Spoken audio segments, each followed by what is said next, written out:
You're listening to Bedroom Beethovens, where notable music makers break down stories accompanied by songs and melodies documenting growth through their 10,000 hour journey. And me? Well, my name is Cello, your host.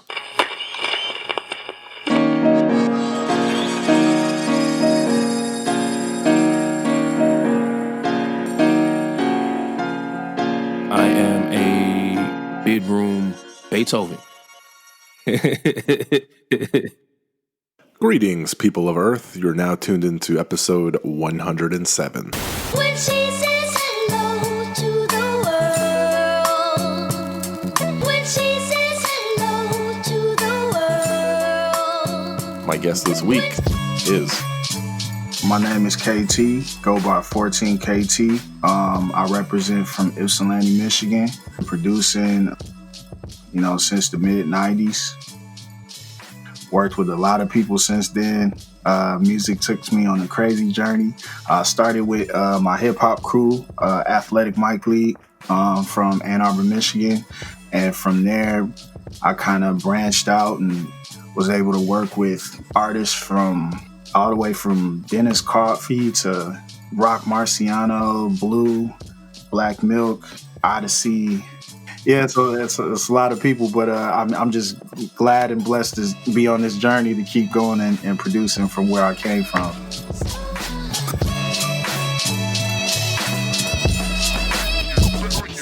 Like reusable articles. I know them demons are a part of you. You wanna walk close to the light and it gets harder to. Scared to have kids, what about the sons and daughters? Way too selfish today to save tomorrow. Way too fly to save the fuel in your auto. Stay too high till it's food you gotta borrow. A society without common sense of social skills. Now labels want us to dumb down and chill. That's harder than putting your gun down when them boys got their guns out and ready to gun down at will. They say if you give it time, it'll build into a finish. But time is running out with no rollover minutes. Skip the pole goal. Now I'm on some grown go get it, cause my own gon' get it regardless who with the I play my part from the heart, now who witnessing? I sacrifice my life for the world to live again. Live again, live again, live again, live again.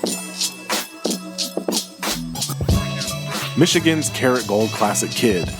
In the game since 1998. We're at year 23 with this thing, if my math is correct. It ain't no hobby, it's a calling at this point.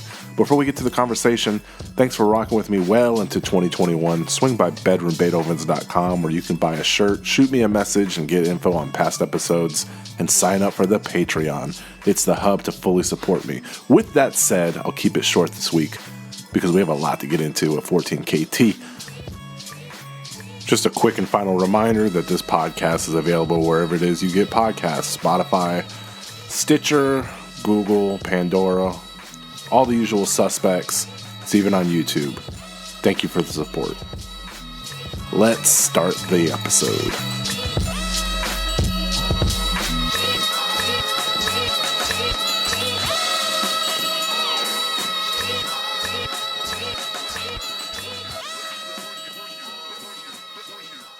Well, let's run it, from the biscuit to where you are now. Let's talk about the whole 10,000 hours. All right, let's do it. All right. Well, first, from an SEO perspective, does the name that you have now serve you? Because if I Google your name, a bunch of necklaces come up. So has the name ever hindered you in any way?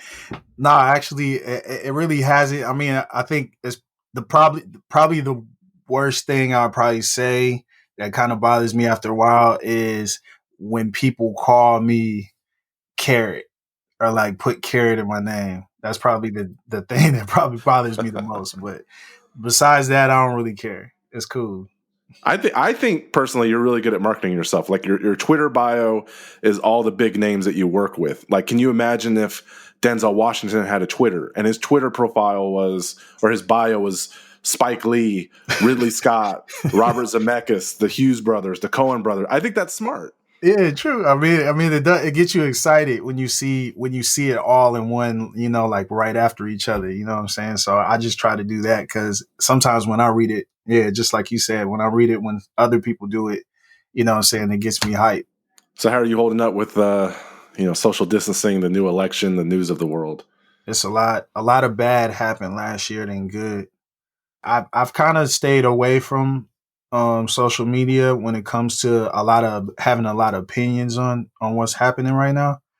I've been definitely, talking with my wife and watching the news a lot and kind of trying to adapt to the change and what's happening right now and trying to figure out as an artist and as a person, like how to move forward, through everything that's happening.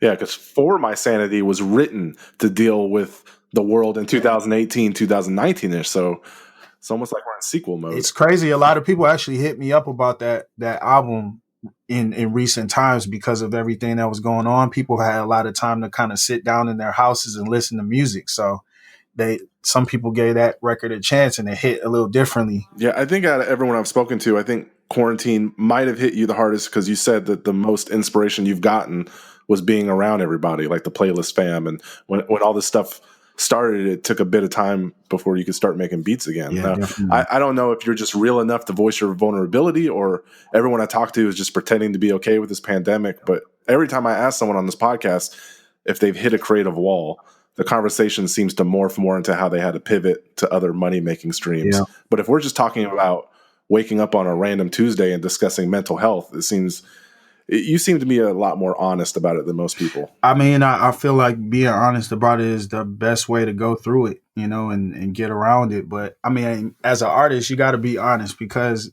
to me, the things that happen in the world, they really directly affect me when I'm creating. Like I'll literally be in the studio working on something. If I read something or get a phone call about something that kind of throws the energy off, it'll mess up my creative process. So with everything that's been happening and going on, it made it hard for me to work.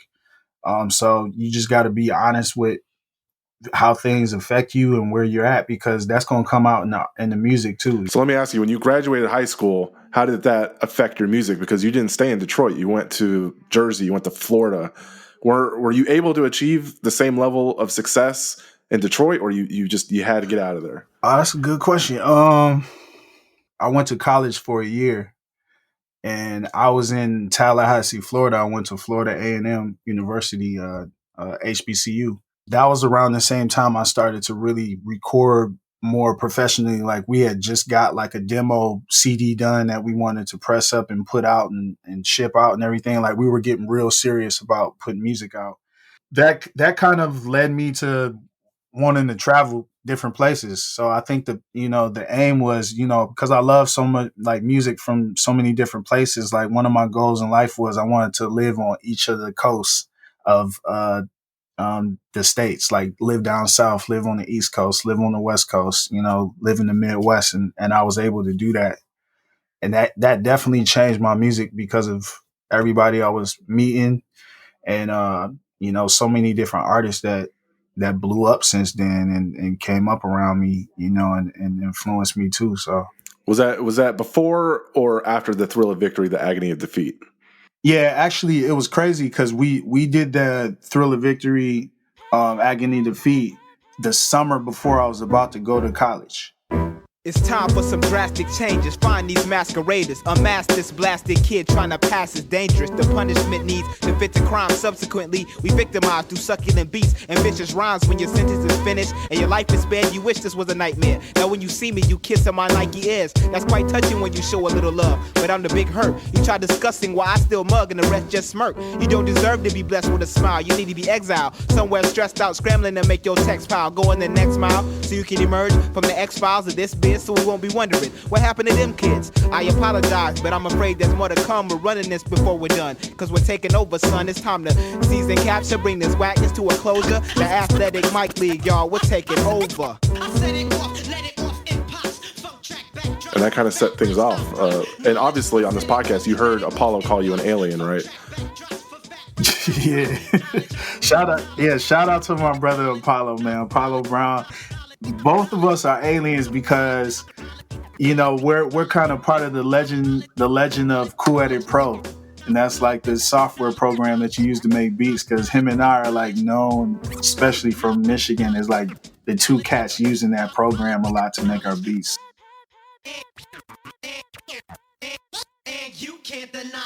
Being called an alien now sounds cool. But as a kid, maybe you didn't want to be so different in Michigan. Maybe having such a unique skill set alienated you or made you feel alone. You know, genius loves company. And sometimes if you don't have it, it can be kind of lonely. So how was it for you during that time learning your craft? For me, that started when I was really young because I started rapping and making beats, but not even my like good friends around me knew I did it because I only did it late at night because I thought I was weird because no one talked about it. No one talked about doing it around me, like the way that I was, coming up with beats and whatnot. So I just felt like I was a weird person.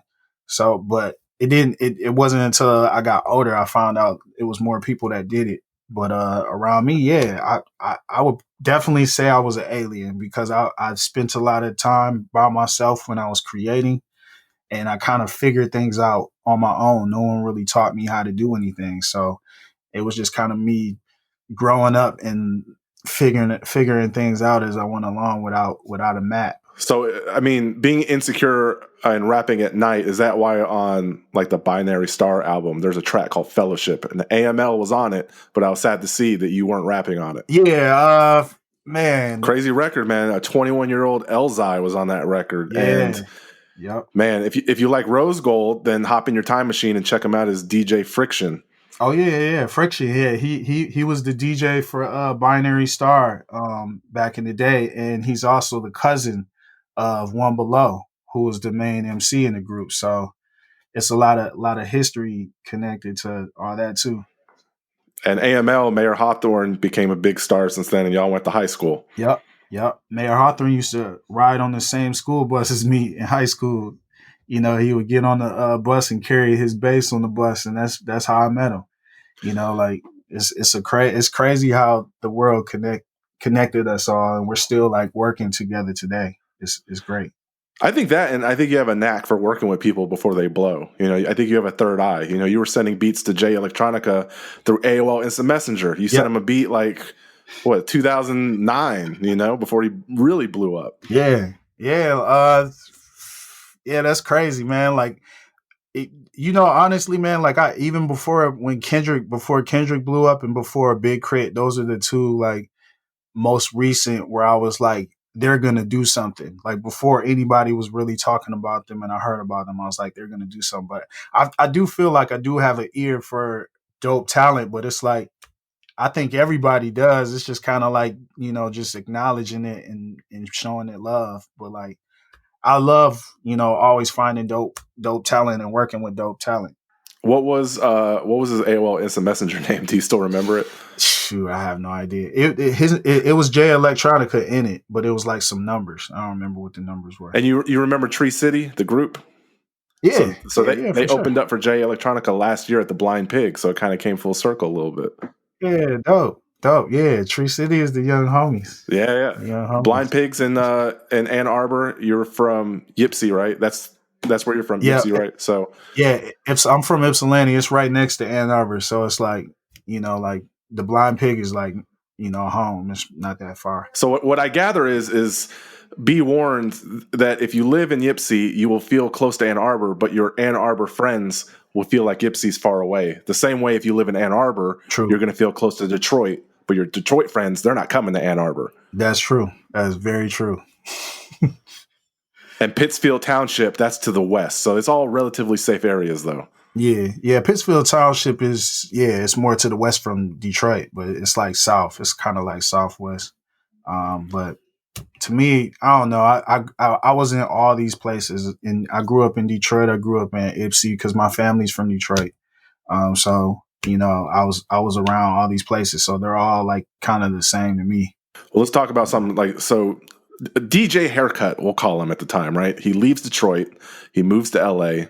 Peanut Butter Wolf scoops him up, signs him to Stone Throw. He's on Conan O'Brien. He's on David Letterman. His music's on Netflix shows, Xbox games. He's nominated for Grammy Awards. Now, you're 14 KT. You're just as talented, if not more, but you're semi-trapped in the underground. Do you get a little jealous? Do you start wondering, like, maybe the seeds of doubt start to come through a little bit? Do you have any, like, human moments? Definitely not jealous at all. Seeing what he's doing with his career is like so dope to me. Like the more stuff that he does, the doper it gets to me because I saw where it started.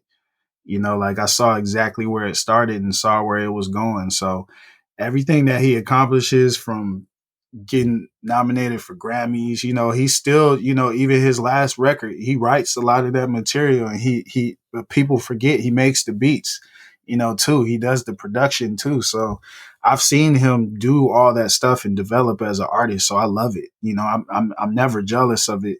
No matter how much recognition he gets, I'm never going to be jealous of it. I think it's dope. He deserves that. I love that because, you, Buff One, and Mayer continue to do music. Maybe I was wondering, maybe that's how the other members of AML felt, because you guys were rising the ranks, but AML, they took a 15-year hiatus. But then I just listened to the new material, like Complicated. That song's amazing. The beat's nuts, and you guys haven't lost a step. And I think the only way to do that is not to be jealous, and you guys have genuine love for all of each other. So I love to hear it. Thank you. Yeah, I think what people don't know is, like, we talk, almost every day, every other day. We got group chats and texts, so we keep up with each other. It's we're like family, we're like brothers. We always check in to see what everybody's doing, what they're working on. Whenever Mayor drops something new, he'll send us the new stuff before it comes out. Things like that. So we always check in with each other. When we were able to come together and create, it was more easier because it wasn't like we had to really pick up, from where we left off. It was just harder because we hadn't been in the same place recording. So when you're traveling, when you leave Detroit and all that, I know you worked at a civil engineering firm. Was this around that time where did you need a day job to fund all these trips and do music on the side as a hustle? Yo, when I was, that's a crazy fun fact. Yo, when I was working there at the engineering firm, it was in downtown Detroit. And it actually was around the time right before I moved to New Jersey, Jersey City. And I also worked there while I was living in Jersey City for this engineering firm. And it was really I was only maybe about 17, 18 years old, doing CAD work, doing computer aided design, designing blueprints and things for buildings. And that was kind of what I was doing because I knew how to do it. I didn't want to do it. I wanted to do music. I always wanted to do music, but, I was just using the things that I knew at the time, and I was really heavy in the computer. So I was just using that to make money. I would just get jobs, where I could, I had that job for a while because it paid really good. It took care of, where I was at that time. But I really wanted to rap and make beats and buy equipment. So that was the point. But that's how you were able to buy a house at 21. That was a blessing to be able to get a crib at 21. But it wasn't just that. It was knowing how to save, like my father, God bless my father and my parents, for teaching me about investing, stocks and real estate and things like that at a young age, that I was able to see the benefits of that when I got older. So, that was one of the dope things about, like, my dad and my mom and the jewels that they shared with me. Was co-owning a day spa a fruitful venture?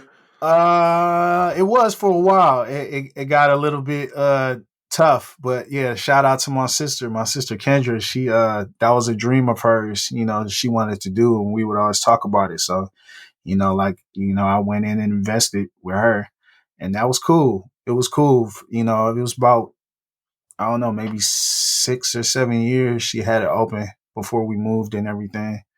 But yeah, it was cool. It was cool. I'm into seeing my friends and seeing my family do dope things, so I like to invest in them. Yeah, I know Ro co-owned Burn Rubber Store, and I remember Eminem going sneaker shopping there with Complex a few years ago. Yeah.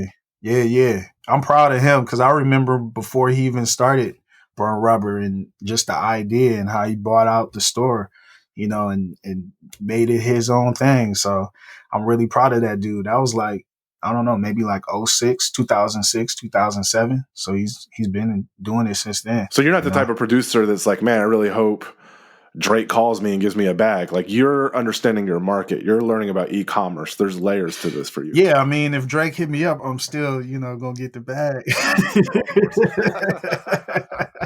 But I gotta be like we talked about being honest, like I gotta be honest with where I'm at. I gotta be honest with the people that have supported me since I started, and be honest with me growing as a as a musician and artist, and be open with them to knowing, showing them what I'm doing. So I'm just aware of my environment and what I came up on, and I just kind of stick with that for now and just let that lead me. Like I think navigating in this current music space, there's many talented people out there who have no idea how to, for example, gain success on Spotify. Like there's artists that get on those playlists every week, but they don't have that much material release, or they maybe have 400 Twitter followers. Like, how does that work? Like artists with no albums and they have 1 million listeners on Spotify. Have you cracked the code on that? I mean, playlists, people know that, in recent times, playlists are like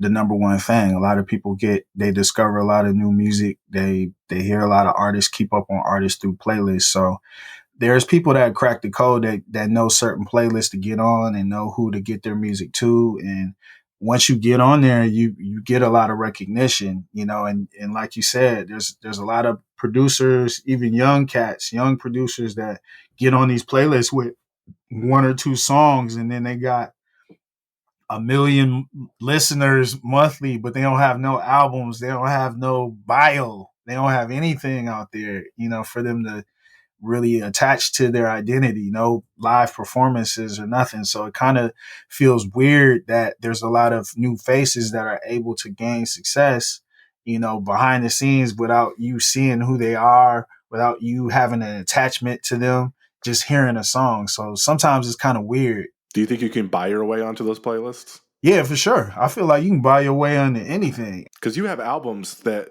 if I'm going to slap a stamp on, it could be hip hop, gospel, electro, soul, jazz with elements of Latin music and R&B, which I can listen to one of your projects. I can extract those elements, which is fantastic for your fans. But does genre melding start to become not maybe the algorithms of Spotify hate that when they're trying to put your music on specific playlists? You know what I mean? Yeah, I don't care about that. That's not really I don't think it's my problem. I haven't had a problem with that. Like people don't really have a problem discovering the music, or if it has it creates an issue with Spotify because of genre bending or creating. I just create. I don't do it for, whatever slot that's supposed to fit in. But the good part about Spotify and all that though is, just like we said, playlists. So it's like, I know I'm more of a album oriented type of musician, but it's still different songs. Like you said, like there's different styles that I like to use in songs, and they may end up on many different playlists just because they're different styles. So it could be a good thing to help people discover my music, from different angles too as well. So I'm glad you're not letting that stuff affect your music, man. I'm starting to see a lot of people take the Dilla route and making these 2-minute tracks, which is great. But I'm wondering if it's by design, or I'm wondering, man, songs are getting shorter because streaming services pay the same rate for anything 45 seconds or longer. So there's zero incentive to make long songs. A 1-minute interlude earns the same as Bohemian Rhapsody. So play count's a terrible metric of value, but you have to consider performance measurements. I agree. I agree. That's definitely probably one of the factors why music is shorter. A lot of cats coming up with the Dilla beat sound. You'll see online, there's always arguments and discussions about lo-fi music and chill music, and putting these labels on this type of music because it kind of blew up again, in the last, 5 or 6 years, I would say. And it's just because of where we're at. Like I said, like it's just, people are on their computers a lot. So they're in a Starbucks. Well, not now, but in a Starbucks, or like some place where they're studying or listening to music all the time. So people use Spotify and streaming networks in their stores, like in their clothing stores, in their coffee shops. So people like to hear instrumentals. So it kind of blows up that way. If you're in a spa, you hear instrumentals. So I think it's everywhere, and streaming is everywhere in every business. So it's kind of hard to stop that monster. You just got to kind of understand how it works and figure out where you fit in. with it. And me, I'm still trying to figure that out. I'm really, I'm not on a bunch of playlists. You might not hear my music on a bunch of playlists, but I'm still trying to figure that out. I'm still trying to crack that code for myself and see how my music fits into that, or how I can use that platform of streaming to my advantage, because it's kind of tough. We're trying to control it as artists today, but it's kind of tough because it's out of hand. I think we live in a world of what's new and what's next. But when it comes to living a life of purpose and progress, sameness can be underrated. The greatest catalyst for change can often be found in the most mundane routine. You believe that God celebrates consistency. You believe in the power of same. Correct. Yeah. Yeah, I mean, power of the same is, that's rooted from my relationship with God, and that's regardless of what happens, what change happens in the world, what I might go through as a musician, and what happens in the industry. I have to stay focused on the reason why I'm doing it. I have to stay focused on the purpose of why I'm doing it, and I have to check in and remind myself, like, this is why I'm doing music. It's not for all these other reasons we might talk about. It's not for streaming and playlists. It's not for how many record sales I can get, or anything that you'll see on a performance stat sheet. That's not what I do music for. That's not how I started, and that's not the reason why I'm still going. Like, I'm really seeing the effect it has on myself and making me better as a person, and also seeing the effect that the music is having on people that listen to it. And even the record, the power of the same in itself, off of the For My Sanity album. A lot of people listen to that record and pointed out things in there that I wanted them to get, that wasn't necessarily on the surface level, and that's how I know that my music is connecting with people, that they're listening to it on a deeper level, and that's what I want. That's what I want them to do. Regarding your spirituality, right? What if you're 15 years old and the same week you're getting baptized in the church, you're enjoying Tupac and songs entitled "I Don't Give a Fuck," "Something Wicked," "Fuck the World"? Mm-hmm. There's now a chance maybe your mom or the church wouldn't have approved, right? What if they took hip hop away from you? You know what? That's a very great question you're asking, because that's an honest question right there. When I got baptized, I was listening to a lot of that music, and my parents knew I was too. And I don't know if a lot of kids at a young age have these conversations with their parents about music or whatnot. But my parents did have that conversation with me, because I was growing up, I was listening to NWA, like in the NWA movie, where they come to Detroit to Cobo Hall, and that's when the police come. I wanted to go to that show. I was young, but I wanted to go to that show, and my parents would not let me go because of obvious reasons, of course. I was just always connected to it. Man, it's just I'm thinking of how crazy this journey has been. My parents, the one thing that they told me was, we don't mind you listening to this music. We just don't want you to be going around calling people niggas and, saying all the words. They didn't want me to repeat it, kind of. So I just told them I wouldn't. And they allowed me to listen to it, and they allowed me to create it. They allowed me to get into it.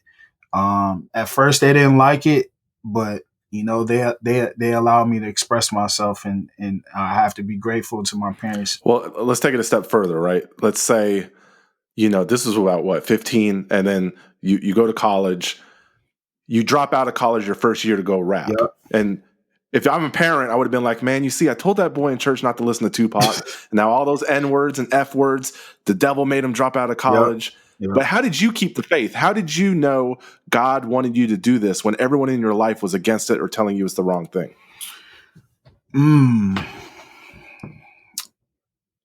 You needed some rock solid faith to know that rap was what you were meant for, or beat making or music, the when I was younger, around 15, 16, 17, I knew that music was playing some type of role in my life because of how passionate I was for it.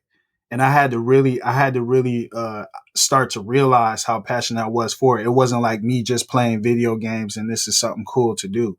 Like it was really like making me research. It was making me learn things. It was making me want to keep up with my skills. It was helping my memory. It was doing all these different things. And I was like, yo, it gives so much to me that I know it's a part of my life, but I didn't know at what point. But I would say that the turning point for me that really truly let me know that this is what I was supposed to do is when I graduated from college, and this was 2006, after so many years of, being out of it and getting back into school, I fasted about music. Like I graduated from college and I was asking God, is this what I should be doing? Because I was going to try to look for a career at that point, and I wanted to really know if I wanted to do music. So I asked God, I fasted about it. And when my fast was finished, he gave me the green light to do music. And that's when everything changed. Like I just kind of started to bet on myself more because of this confirmation I was given. And anything you're seeing in my career that happens with me from that point moving forward is like I didn't do it at all. This is because God gave me permission to do music. So anything you see me accomplish, like any album I come out with, any person I work with, is because of that one moment in my career where I ask God, like, is this what I should be doing or not do? And they came around because your dad was rooting for you during the big tune. So in the end, they're really proud of you. And also, KT, if you'll allow me, in a few weeks is the 10th anniversary of your father's death. So I just want to take a moment, say RIP, peace, love, and blessings up to him as well. Because, man, burying your number one fan on Valentine's Day is heavy. That's a heavy thing. Yeah, man. Thank you, man.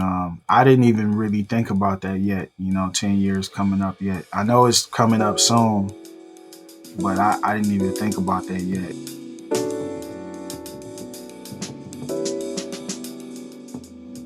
I do have something to say about that if you'll give me permission. Yeah, go ahead. The day that you buried your father, the length of that day from sunrise to sunset was 10 hours and 37 minutes. No other day of the year is 10 hours and 37 minutes long. And the number 1037 has a very, very powerful meaning. And I looked it up for you.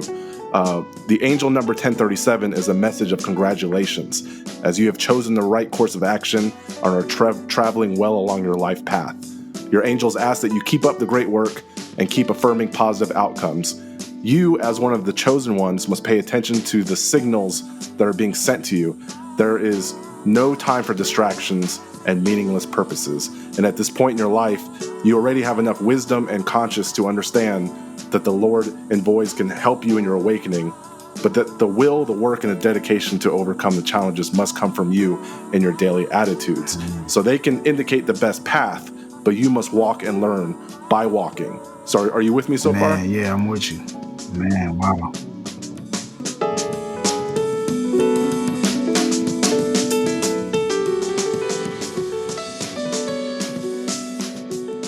All right, so I wanted to break down each number. So the angel number 1 is there to give you motivation to achieve your life's goals so you never give up on your goals.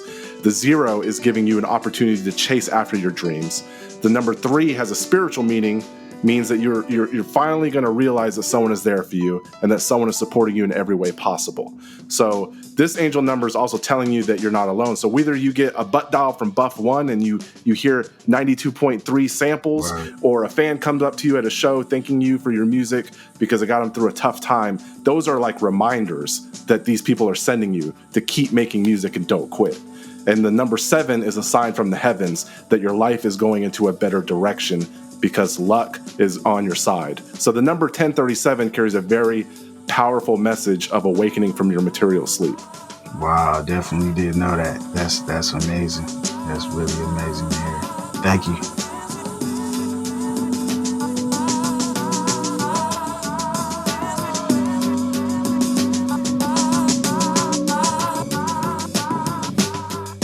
Man, thanks a lot. But something a little less heavy. I know your mom must love the jazz stuff that you're doing, I'm sure. Yeah. Because I'm a Beanie is almost like a one-man version of Funktelligence. I don't know if I'm a Beanie as close to Folktale, but yeah, man, my mom, she loves that, like she's the reason why, I love jazz music, so for me to share it with her and see her dance and, like whenever I play anything for her, any new idea or anything, she loves it. She loves to hear it. So it's great that my mom, her and I had that personal relationship we share with jazz. I love it. So from being a beat maker though, you always felt like you were trapped behind the grids of bars, loops, sequencing. Now, there's no rules to making jazz music. If I was curious, if a jazz artist, let's say a modern jazz musician like Liam Bailey or Yusef Lateef or Kamasi Washington, right? Let's say if they wanted to make hip hop, does it work the other way around? Would they want to go from no limit music making to the limitation of bars, loops, and sequencing? Is that why we never see it the other way around? Man, I mean, when you use Yusef Lateef and any jazz artist, it's like they're already free. So it's like, why would I think it's kind of like a freedom you're reaching for when you create that. I think when you're a jazz artist of that caliber, you've already reached it. So like it might be working backwards to want to learn how to sequence, but there are a lot of people that make beats that way. Like I learned to make beats first and then I kind of bloomed into a musician, but I've met musicians on the way that want to learn how to make beats. So they'll ask me and it's not that easy for them because it's not a world that they're from. So I just think it's harder either way. It's kind of difficult either way because they're different worlds. They're worlds that you're not used to creating music in. So it can go either way, but it's tough either way. Well, educate me a bit. Tell me about a Belgian jazz band called Placebo. What makes them great? Oh man, they're just the best, man. Like that type of record is like it's undeniably great, and I've grew up with undeniably great records. I grew up on classic records, classic Roy Ayers records and Yusef Lateef records because he's a jazz artist from Detroit. I'm really into Detroit jazz, so Alvin Jones and my mom was listening to those records, so those are the records that tune my ear to what amazing music was. So when I hear it, it's just like I connect with the amazing things. So it's just we all, people from my generation, we're all the same. I feel like in that sense where that's what we grew up on, that's what we were used to. So I want to identify with that with my music too as well. Is that why you have a personal 50 album goal to reach so we can associate KT with undeniable greatness? Absolutely. Me and my brother Jamal Buffer, we got our 50 album goals, so we're trying to reach 50 albums before it's all said and done. What album are we on now? Do we know? What's so crazy is I've been working on so many so much new material that I'm not thinking of the number, but I feel like I'm at like I want to say like 18, somewhere around there. Yeah, so we're not even halfway through the legacy of KT. Yeah, I have to check the number. I don't know, but I'm a hit 50 though. God willing, I'm a hit 50. Well, I mean, we're talking about life goals. I don't want to take any more of your time up. So tell the people where they can find you and what they can look forward to this year. I know I haven't been on social media as much lately, but I'm usually on Instagram. I like to go in there and post up ideas that I'll work on in the meantime. So you can follow me on there at I4KT. But if you want any of my music, KaratGoldMusic.com is where you can get most of my music at. Well, man, so many of your peers have been on the show. I'm truly honored that you stopped by. Everyone from Shoes, Tall Black Guy, Mark the Clive Lowe, to Filipino Jesus, and now I got the Black Jesus on the show. So I feel complete, man. Yeah, that's man, you show a lot of love to all my family. That's all my family there. DJ Redmatic and Apollo and Shoes, and they're all family to me. You know what I'm saying? So I'm glad to be a part of that and be a part of that line. That lineage of everybody being on the show, man. So thank you for having me on here. I really appreciate it. Yeah, man, I feel like some people buy your music, some people buy a concert ticket. I just happen to create a podcast and give you guys a platform, man. So I'm nothing without the generosity of y'all's time. So I appreciate it, man. Man, thank you. Thank you.